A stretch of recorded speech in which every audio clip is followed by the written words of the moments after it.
He was Justin Wright, a name synonymous with ruthless innovation and a net worth that could swallow small nations. He sat in the most exclusive restaurant in New York, a king surveying his court. The waitress serving him Selene was just another face in the crowd, a ghost in an apron. He leaned back, a cruel smirk playing on his lips, and in flawless aristocratic French began to tear her life apart for the amusement of his guest, believing she was just part of the scenery. He called her pathetic. He called her a forgotten remnant of a failed life. He had no idea the ghost he was mocking held the key to his own undoing, and that her reply would shatter his world in a way his billions never could. The scent of L'Étoile Filante was a complex symphony of contradictions. It smelled of old money and new ambition, of truffles shaved over handmade pasta, of seared scallops, and the faint citrusy perfume of women who never had to look at a price tag. For Selene Vance, however, it smelled mostly of exhaustion. It was the scent of starched, linen industrial-strength dish soap, and the subtle metallic tang of anxiety that clung to the back of her throat. For 10 hours a day, 6 days a week, Selena was a ghost.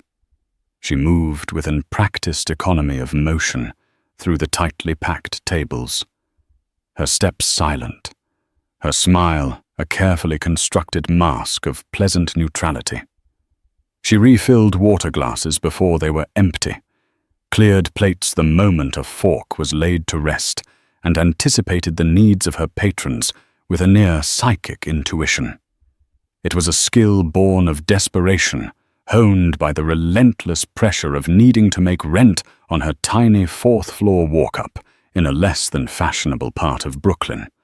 Her hands, once destined to turn the fragile, ancient pages of Latin manuscripts, were now calloused from carrying heavy trays. Her mind, which had once danced with the philosophies of Seneca and the epic verses of Homer, was now a Rolodex of steak temperatures, wine pairings, and the subtle allergies of the city's elite.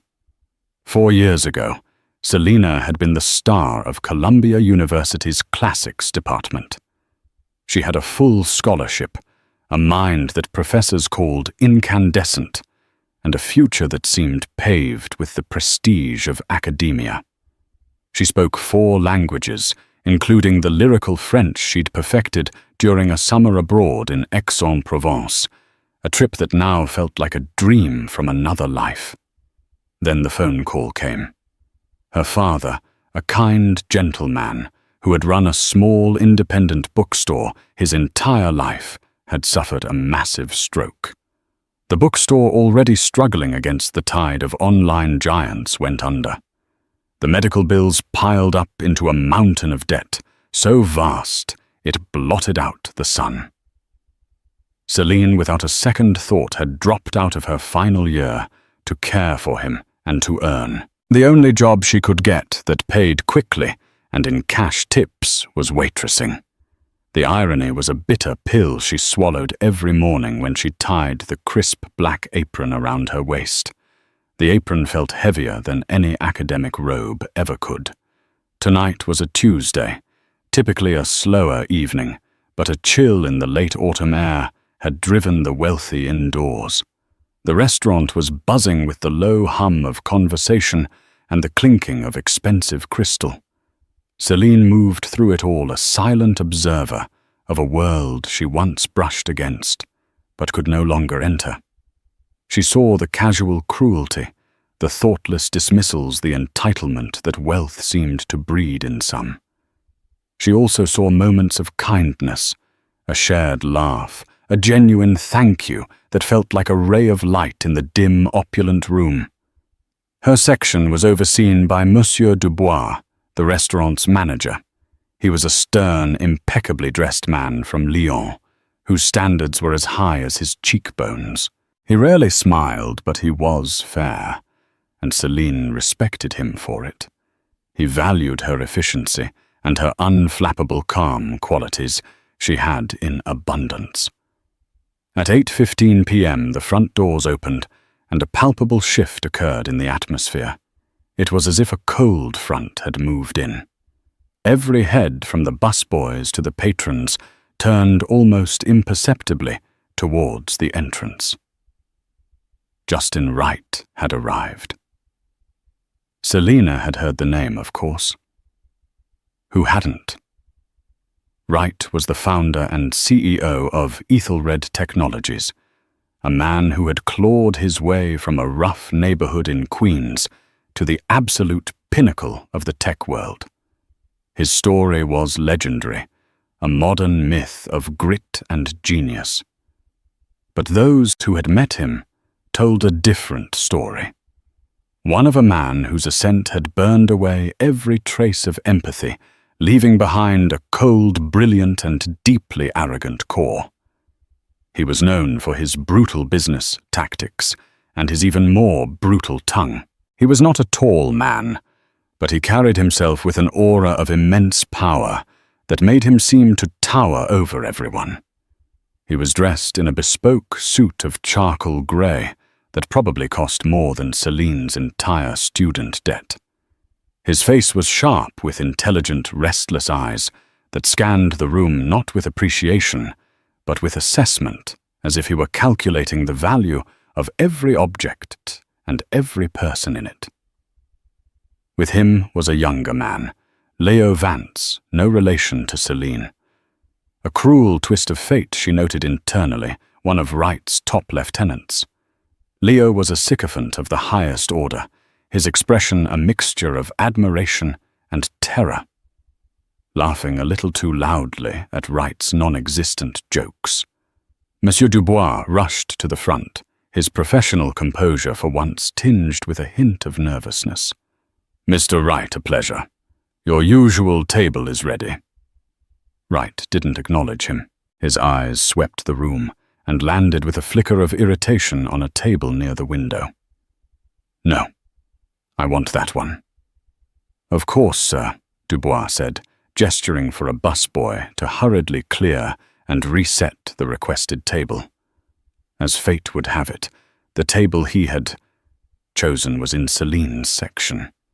A knot of dread tightened in her stomach.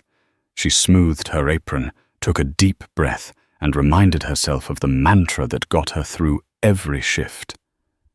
"You are invisible. You are professional. This is temporary."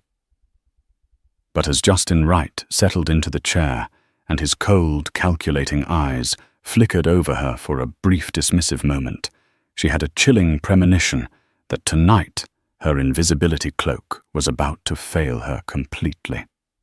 Justin Wright did not sit at a table. He occupied it. It was a subtle distinction, but one that Selene, a keen observer of human behavior, noted instantly. He spread his presence across the small space, like an invading army placing his phone, a sleek, unreleased Ethelred prototype, face down with a sharp, definitive click. He didn't look at the menu. He knew what he wanted, and he expected the world to know it too.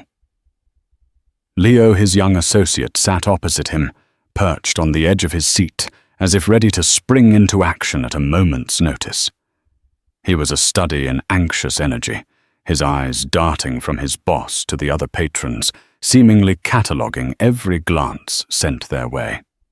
Selene approached the table, her notepad in hand, her face set in the polite, neutral mask she wore for every customer. "Good evening, gentlemen. My name is Selene, and I'll be taking care of you tonight. Can I start you with some water, perhaps a drink from the bar?" Wright didn't look at her. He was swiping through something on his watch, his brow furrowed in concentration. "Voss still. And a bottle of the 98 Petrus. Don't bother showing it to me, just open it." The 98 Petrus. Selene's mind did a quick calculation. It was one of the most expensive wines on their list, a bottle that cost more than 3 months of her rent. "An excellent choice, sir," she said, her voice even. Leo, eager to contribute, added quickly, "And a Macallan 25 for me. Neat." "Of course," Selene said, making a note. She turned to leave, but Wright's voice, sharp and cold as shattered ice, stopped her. "And the specials," he commanded, still not looking up from his watch. "Recite them." It was a test. She knew it instantly. He wasn't interested. He was checking for competence for any flaw in the service he was paying a premium for. She took a steadying breath and began. "Tonight our chef is pleased to offer a pan-seared foie gras with a fig and balsamic reduction to start. For the main course, we have a Dover sole fillet tableside, served with haricots verts and a lemon caper butter sauce, as well as a dry-aged Côte de Bœuf for two with truffle pomme puree." She delivered the lines flawlessly, her pronunciation perfect, her cadence smooth. She had memorized them hours ago, along with the specific origin of the figs and the aging process of the beef. For a brief moment, a flicker of surprise registered in Leo's eyes. Wright, however, finally looked up, his gaze sweeping over her not as a person, but as a piece of machinery that was, for the moment, functioning correctly. "Fine. We'll start with 2 of the foie gras. I'll have the New York strip rare. Tell the chef if it's cooked a second over, I'll send it back to his station personally." "And for you, sir?" Selene asked, turning to Leo. "I'll have the same. Rare is good." "Great," Leo stammered, nodding enthusiastically. "Very good, sirs," Selene said, collecting the menus. As she turned to walk away, she heard Wright mutter to Leo just loud enough for her to hear. "See that, Leo? Precision. That's what's missing everywhere else. People have gotten lazy, soft. They want handouts, not responsibility." His eyes followed Selene as she walked toward the sommelier station. "Service industry. It's the last refuge for those with no ambition. A purgatory for broken dreams." Leo chuckled nervously. "You're right, Justin. Absolutely." Selene's back stiffened, but she didn't break her stride. She had heard variations of that sentiment 100 times. It was the casual disdain of the powerful, a way to reinforce their own sense of superiority by diminishing the humanity of those who served them. She retrieved the precious bottle of Petrus from the cellar, her hands steady as she carried it back to the table in a proper cradle. The ritual of opening the wine was one she usually enjoyed. It was a small piece of theatre, a moment of reverence for the craft and time sealed within the bottle. She presented the cork to Wright, who waved it away with a dismissive flick of his wrist. As she began to pour a small tasting amount into his glass, he leaned toward Leo, and the language of the conversation shifted. He began speaking in French. It was a common tactic among a certain type of wealthy American patron. They used French as a shield, a private code to discuss business other diners, or most often the staff, assuming a complete lack of understanding from anyone wearing an apron. Wright's accent was impeccable, polished by years of business dealings in Paris and Geneva. "You see, Leo," he began in French, his voice a low, confidential murmur as Selene carefully poured the deep ruby liquid. "The world is divided into 2 types of people, architects and furniture. The architects design the world and the furniture fills the space. It's important to know which you are and to treat the furniture accordingly." He swirled the wine in his glass, not even glancing at Selene, who stood patiently by his side, the heavy bottle in her hand. Her heart began to beat a little faster, a cold, slow anger starting to uncoil in her gut. She remained perfectly still, her expression unchanged. Leo, whose own French was clumsy and accented, struggled to keep up. "Yes, architects. I like that." Wright took a sip of the wine, his eyes closing for a moment as he savored it. He nodded curtly at Selene, a signal for her to fill his glass, and then Leo's. As she leaned over to pour for Leo, Wright's gaze fell upon her, and this time it lingered. His eyes cold and analytical, took in the slight fraying at the cuff of her white shirt, the sensible, worn-out black shoes she wore to survive 10 hours on her feet, the faint shadow of weariness under her eyes that no amount of concealer could fully hide. A cruel, knowing smirk touched the corner of his lips. He turned back to Leo, his voice dropping into an even more conspiratorial tone, still speaking in rapid idiomatic French. The real assault was about to begin. "Look at her," Justin Wright murmured to Leo in French, his voice dripping with condescending pity. He gestured vaguely with his wine glass towards Selene, who was meticulously placing their appetizer plates on the table. "She is the perfect example of what I'm talking about. A ghost in the machine." Selene's blood ran cold. She kept her hands steady, her movements precise, her eyes focused on the task of aligning the silverware perfectly. Inside a storm was raging. Every word he spoke was a perfectly aimed dart, and she could feel them landing one by one. Leo, emboldened by the wine and his boss's confidence, leaned in. "She seems efficient enough," he offered, trying to sound discerning. "Efficiency is the virtue of the drone." Wright scoffed, swirling his Petrus. "I'm not talking about her function. I'm talking about her essence. Look at her eyes. There's nothing there. It's the look of someone who had a dream, once a small, pathetic little dream, and then had to watch it die. Maybe she wanted to be an artist or a singer. Now she carries plates of food for men like us." Selene placed the last plate down and took a half step back, assuming the professional at-attention posture required of her. She was supposed to be invisible, a silent servant. But she was a captive audience to her own vivisection. "Her shoes," Wright continued, his voice laced with a theatrical sadness that was more insulting than outright anger. "You can always tell their story by their shoes. Those are shoes of defeat. Worn out from walking away from every opportunity, from pacing in a cage of mediocrity. I'd wager she takes the subway home every night to a tiny, sad apartment, eats leftovers standing over the sink, and falls asleep to the sound of her neighbors fighting." It was so eerily close to the truth that a lump formed in Selene's throat. The worn-out Dr. Scholl's shoes were the only ones that could get her through the night without her feet bleeding.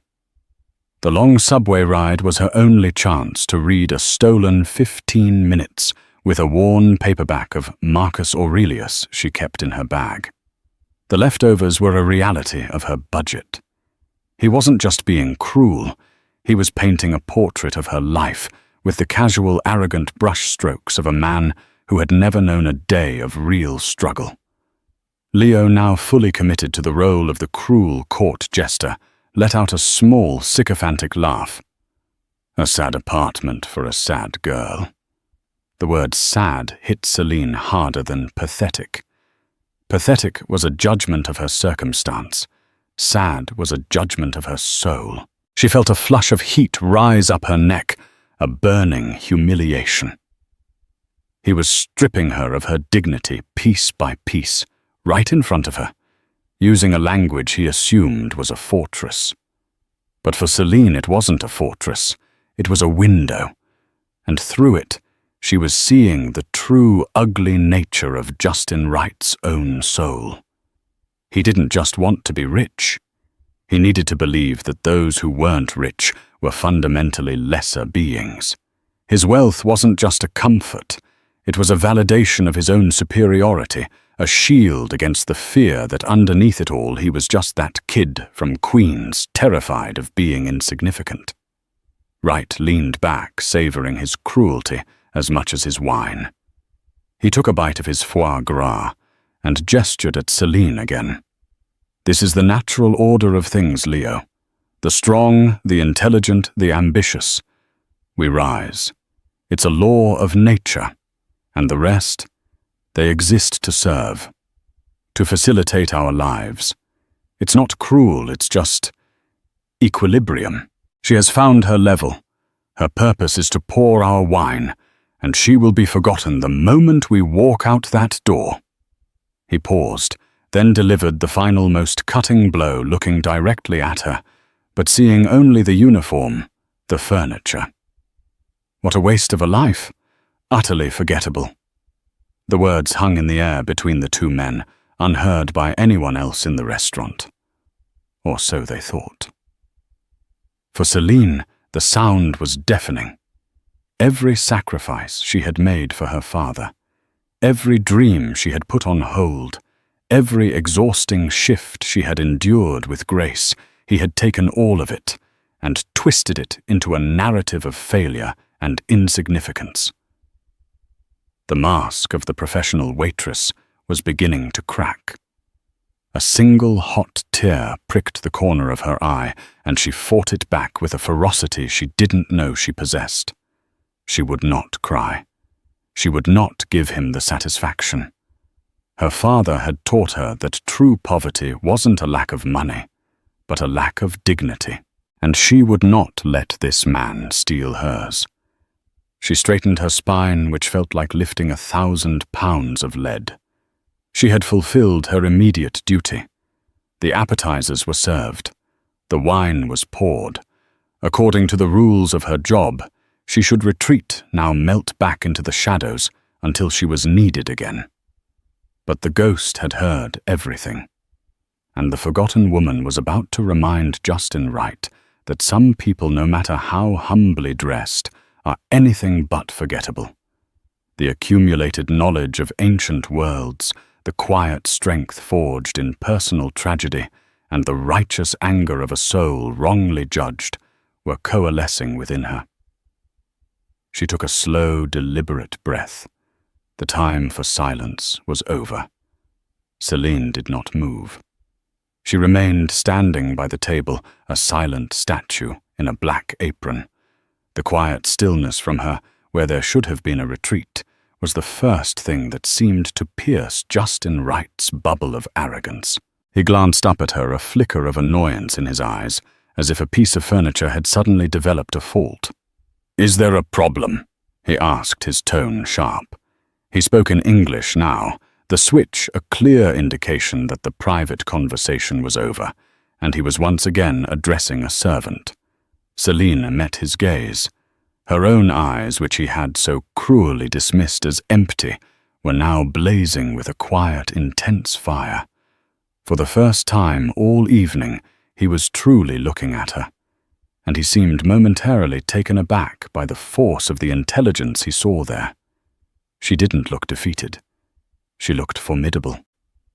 Her voice, when she finally spoke, was not loud, but it cut through the ambient noise of the restaurant with crystalline clarity. It was low, steady, and devoid of any accent. It was the voice of a scholar. "No, Mr. Wright," she began, speaking in flawless, articulate English.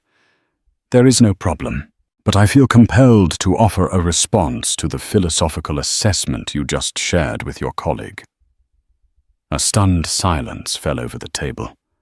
Leo's jaw literally dropped, his face paling as he shot a terrified look at his boss.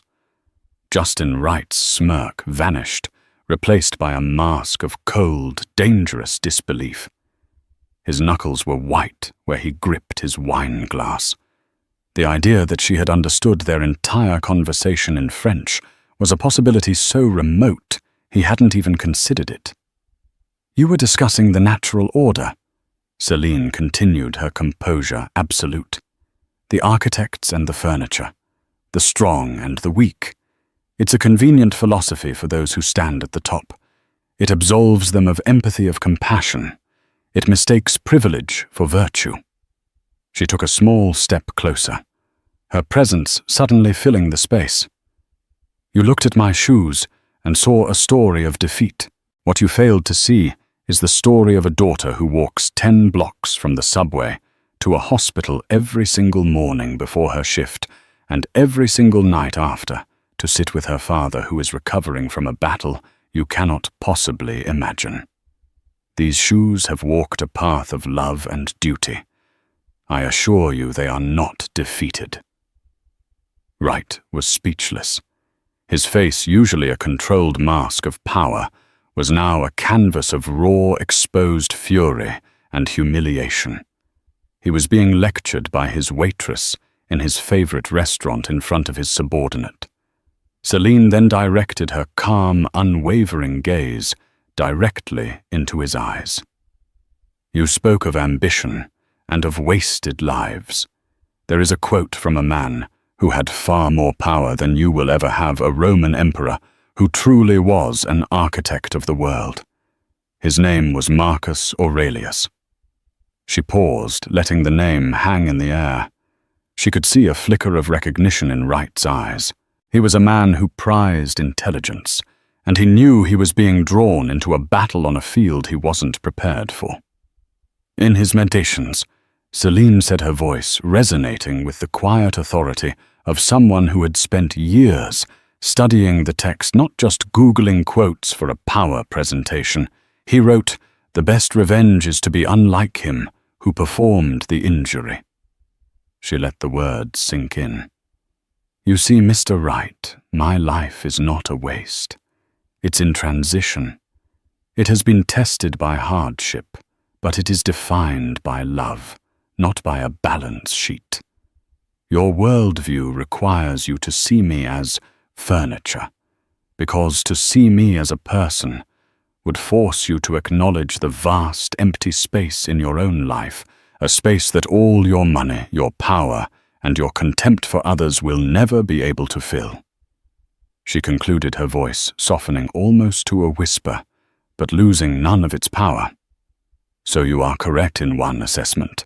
We are indeed very different, and for that I am profoundly grateful. Now, will there be anything else? Or shall I give you and your guest a moment?" The silence that followed was absolute. It was as if a vacuum had formed around their table. Leo looked like he wanted the floor to swallow him whole. Other nearby diners who had caught the shift in tone were now staring openly, sensing a drama unfolding. Justin Wright, the titan of technology, the man who could eviscerate corporate rivals with a single sentence, sat utterly, completely, and humiliatingly silent. He had been so sure of his superiority, so insulated by his wealth and the sycophants who surrounded him. He had used his intellect and his command of language as weapons to belittle a person he considered beneath him. And that person, a waitress in worn-out shoes, had just taken those very same tools, intellect, language, and philosophy, and dismantled his entire existence in less than 2 minutes. She hadn't yelled. She hadn't cried. She had simply held up a mirror, and the reflection he saw in it was ugly, small, and pathetic. He opened his mouth, then closed it again. For the first time in decades, Justin Wright had absolutely nothing to say. He had been left utterly speechless. The spell of silence was broken by the scrape of a chair. Justin Wright pushed himself back from the table, his face a thunderous mask of rage. The public humiliation was a poison coursing through his veins. His eyes, burning with a cold fire, darted around, noticing the curious stares from adjacent tables.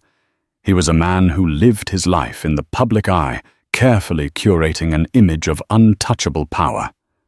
That image now lay in shards at his feet. "Get your manager," he snarled at Selene, his voice a low, dangerous growl. He had found his voice, and it was filled with venom. "Now!" Leo, looking ashen, fumbled with his napkin. "Justin, maybe we should just—" "Quiet," Wright snapped, cutting him off without a glance. His entire focus was on Selene, a predator zeroing in on its prey. Selene met his glare without flinching. "Of course, sir," she said, her tone perfectly level. She turned with a calm dignity that seemed to infuriate him even further, and walked towards the manager's station, where Monsieur Dubois was already heading their way, his face a mixture of concern and alarm. "Is there a problem with the service, Mr. Wright?" Dubois asked, his voice betraying a slight tremor. He knew Wright's reputation. A complaint from him could mean a lost job. A problem. Wright laughed, a harsh, humorless sound. Your waitress has just insulted me and my guest. She is insubordinate, insolent, and I want her fired. Not at the end of her shift. I want her gone from this restaurant now. I want to watch her walk out the door. Dubois looked from Wright's furious face to Selene's composed one. He was a shrewd man who had managed high-end restaurants for 20 years. He had seen this kind of power play before. He also knew Selene. He knew her to be the most professional, diligent, and respectful member of his staff. Selene, he said, turning to her, his expression unreadable. What happened? Before Selene could speak, Wright interjected. What happened is that I was having a private conversation and this eavesdropper decided to insert herself. It's a grotesque violation of a patron's privacy. Selene finally spoke, her voice calm and factual. Mr. Wright and his guest were having a conversation in French. They were discussing me in a deeply personal and insulting manner. I understood them and I responded. Dubois's eyebrows shot up. He looked at Wright, then back at Selene. A flicker of something understanding, perhaps even respect, passed through his eyes. He had hired Selene in part because her resume, though sparse on restaurant experience, listed fluency in 4 languages. He'd considered it a useful skill for their international clientele. He had never imagined it would be deployed as a defensive weapon. Mr. Wright, Dubois said, his tone shifting from nervous placation to formal resolve. My staff is trained to be professional at all times, but they are not required to endure personal insults. If Selene says she was insulted, then I believe her. She will not be fired. The defiance was stunning. Leo looked like he might faint. Justin Wright looked as though Dubois had slapped him across the face. Do you have any idea who I am? Wright hissed. I could buy this restaurant tomorrow and turn it into a parking garage. I will ruin you. That is your prerogative, sir. Dubois replied, his back ramrod straight. But tonight in my restaurant, my staff is under my protection. Now if you would like to settle your bill for the wine and appetizers, I will gladly waive the cost. Otherwise you are welcome to stay, but Selene will no longer be serving your table. It was an unthinkable checkmate. Wright, a man used to people crumbling before him, was being stonewalled by a restaurant manager. To stay would be to admit defeat. To leave would be to flee the scene of his own humiliation. He chose the latter. With a final venomous glare at Selene, he threw his napkin onto the table. This is not over, he spat before turning on his heel and storming towards the exit, Leo scrambling to follow in his wake like a panicked squire. The restaurant, which had been holding a collective breath, slowly began to buzz again now, with hushed, excited whispers. Selene stood still for a moment, the adrenaline beginning to ebb, leaving a profound weariness in its place. She had won the battle, but she was sure she had lost the war. Wright was not a man to let things go. Her job, and perhaps Dubois's, was still in jeopardy. Selene, Dubois said softly, placing a hand gently on her shoulder. Go to the staff room. Take a few minutes. She nodded, a wave of gratitude for her manager washing over her. As she turned to walk away from the now empty table, a quiet voice stopped her. Excuse me, miss. She turned. Sitting at a small, secluded table in the corner was an elderly gentleman she hadn't paid much attention to before. He was in his late 70s, with kind, intelligent eyes and a halo of white hair. He was dressed in a simple but elegant tweed jacket, a stark contrast to Wright's aggressive corporate armor. He had been dining alone, nursing a glass of red wine and reading a book. He had been perfectly positioned to witness the entire exchange. "I just wanted to say," the man said, his voice a gentle, cultured baritone, "that what you did was remarkable. The courage and dignity you displayed were truly something to behold." Selene felt a blush creep up her cheeks. "Thank you, sir. I'm sorry if it disturbed your meal." "Nonsense," he said with a warm smile. "It was the most invigorating piece of theatre I've seen all year. Marcus Aurelius, no less. A perfect choice." He paused, his eyes twinkling. "I happen to be an admirer of the Stoics myself." He gestured to the empty chair at his table. "Please, if your manager will allow it, join me for a moment. My name is Alistair Finch." Selene recognized the name instantly. Alistair Finch was a legend in New York's cultural and academic circles. A retired titan of the publishing world, he now chaired the prestigious Finch Foundation, a philanthropic organization that funded arts, humanities, and classical studies all over the world. He was a name she had seen on plaques in the very halls of Columbia she had been forced to abandon.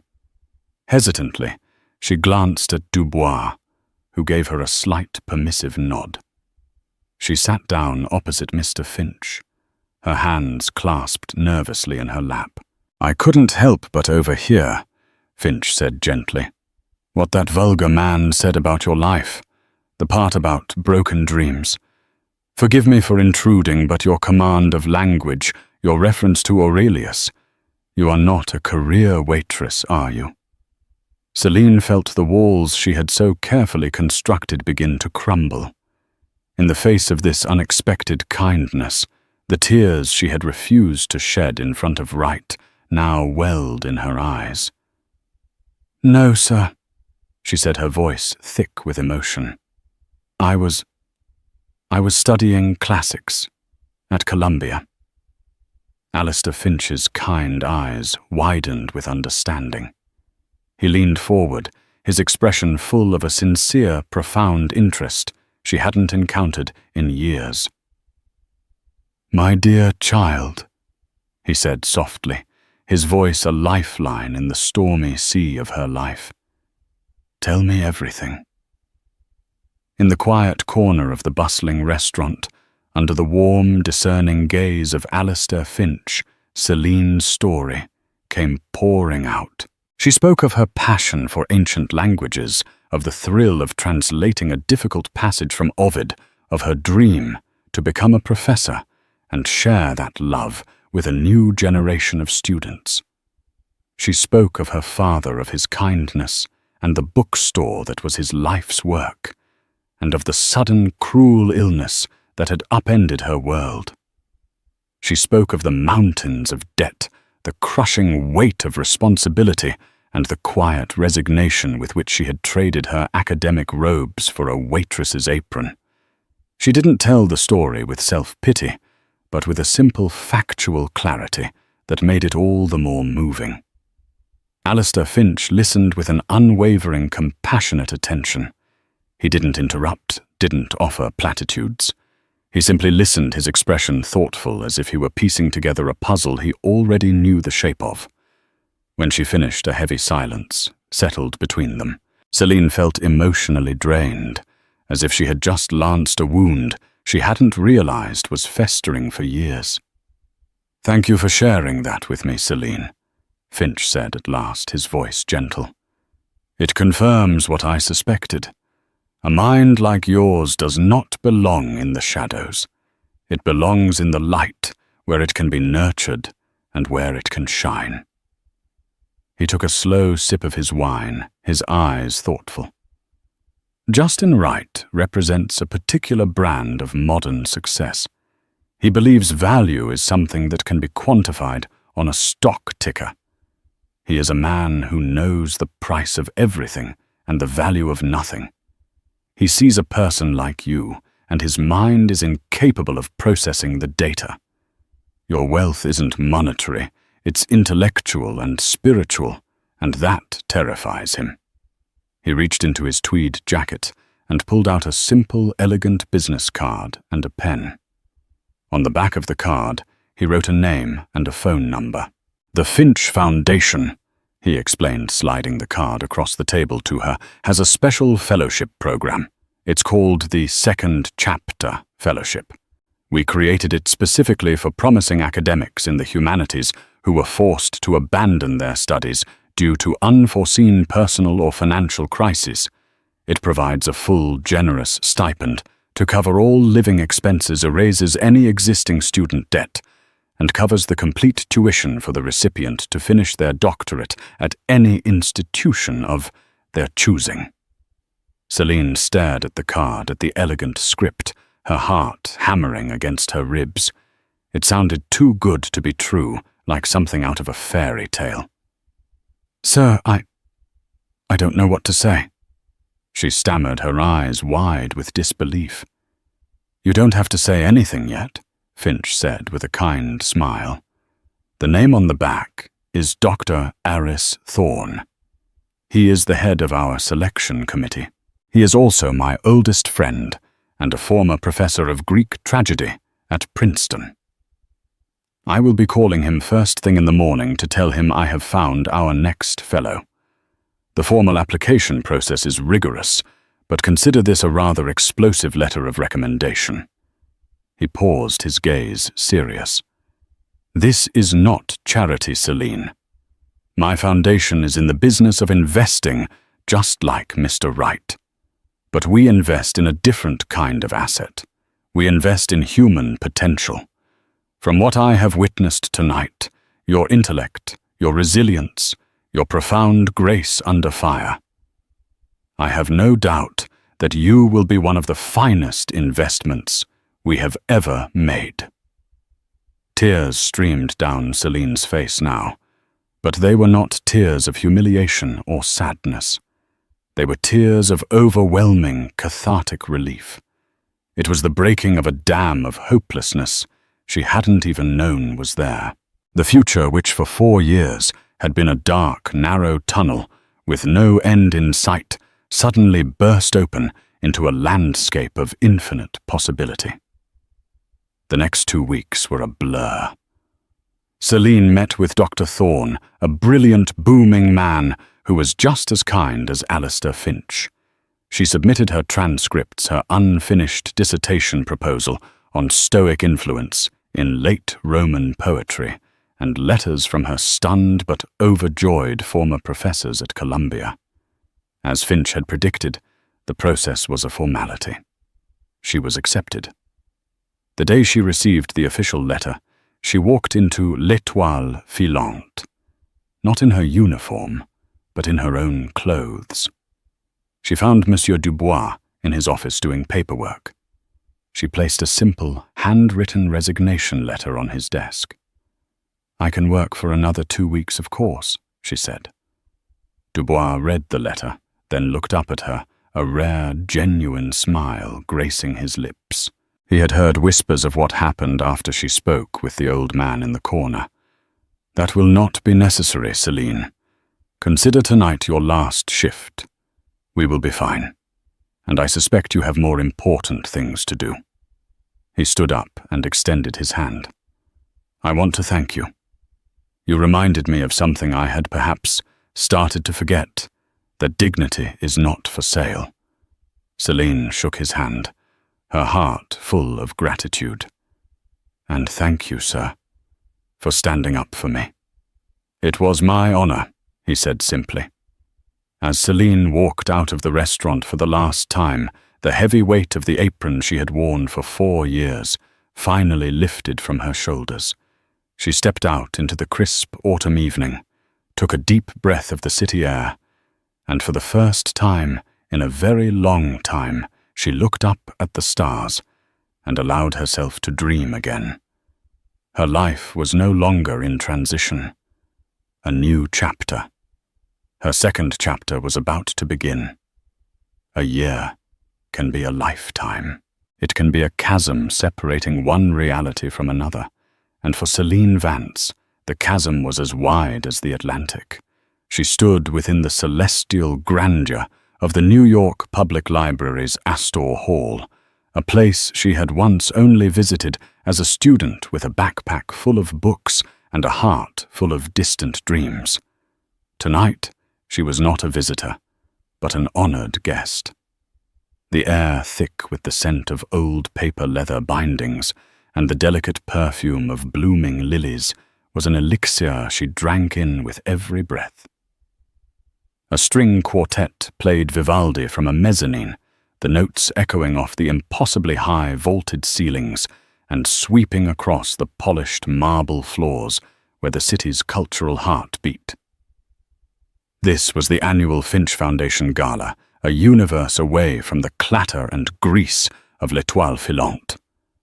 Selene was no longer clad in a starched black apron, but in a midnight blue gown that flowed like liquid silk. It was a simple, unadorned dress, yet on her it looked like couture. The transformation, however, was far more than sartorial. The past year, funded by the Foundation's second chapter fellowship, had been a renaissance of the soul. She had not merely returned to her studies. She had attacked them with the ferocity of a starved person at a banquet. Her master's thesis, a radical re-evaluation of Seneca's influence on early Christian ethics, had been published in a prestigious academic journal. She had presented a paper at a colloquium in Cambridge, England, holding her own with scholars twice her age. She was now a doctoral candidate at Columbia, and her professors no longer spoke of her potential, but of her inevitable contribution to the field. The weariness that had once haunted her eyes was gone, replaced by a vibrant, focused light. She was not merely surviving. She was incandescently alive. "You see," Alistair Finch said, appearing at her elbow with 2 glasses of champagne, his eyes twinkling with paternal pride. "I told you we were making a sound investment." Selene smiled, a genuine, easy expression that reached her eyes. "Alistair, if it weren't for you, I'd likely be debating the merits of still versus sparkling with a hedge fund manager right now." "And you'd no doubt win the debate," he chuckled. "But this is a far better use of your talents." As she was conversing with a visiting professor from Oxford about the subtle politics of the late Roman Republic, a sudden chill cut through the warmth of the hall. It was a familiar coldness, a drop in atmospheric pressure she recognized in her very bones. Her gaze lifted and swept across the room. And then she saw him, Justin Wright. He was holding court near a massive marble archway, impeccably dressed, a glass of champagne held like a weapon. He was speaking with a city councilman, gesturing with an air of proprietary ownership at the new wing of the library, the Ethelred Technologies Digital Archive. It was a monument to his ego, an attempt to etch his name into the hallowed halls of culture, a desperate bid to launder his reputation with philanthropic gold. For a heartbeat, Selene's breath caught in her throat. A ghost of the terrified waitress she had been flickered within her. Then it was gone, extinguished by the steady, confident flame of the woman she had become. She felt no fear, no anger. What she felt, to her surprise, was a profound and distant pity. As if sensing her gaze, Wright's eyes lifted and scanned the crowd. They passed over her dismissive, then snapped back. A frown creased his brow. It was the look of a man seeing a confounding piece of data his mind could not process. The confusion morphed into disbelief, then into a pale, tight-lipped horror. He recognized her. The furniture was at the architect's ball. Alistair Finch had seen it too. He placed a gentle, steadying hand on Selene's arm. "Well," he murmured, his voice a low thrum of amusement and steel. "It seems the barbarian is at the gates of Rome. Shall we grant him an audience?" Selene met Alistair's gaze and gave a single resolute nod. This was not a confrontation she would seek, but it was not one she would run from. Together they began to walk across the vast marble floor. Their movement was unhurried, graceful, and deliberate. A strange quiet fell in their immediate path, as if the other guests sensed an impending collision of worlds. The sound of her heels and his polished Oxfords clicked in a steady rhythm, a countdown to a reckoning a year in the making. The councilman, a portly man with a politician's practiced smile, saw Finch approaching and immediately brightened, turning away from Wright. "Alistair." "A magnificent evening, truly spectacular, and this must be the brilliant young scholar everyone is talking about." "Indeed it is," Finch said, his voice smooth as velvet, but with an edge that could cut glass. He positioned himself so that he and Selene stood together a unified front. "Councilman, allow me to introduce Selene Vance. Her recent work on the transmission of Stoic texts is already being considered foundational. Selene, you may already know Mr. Justin Wright." The introduction was a masterpiece of social warfare. It elevated Selene while completely sidelining Wright, reducing him to an afterthought in a conversation he had been dominating moments before. Wright was trapped in a nightmare of his own making.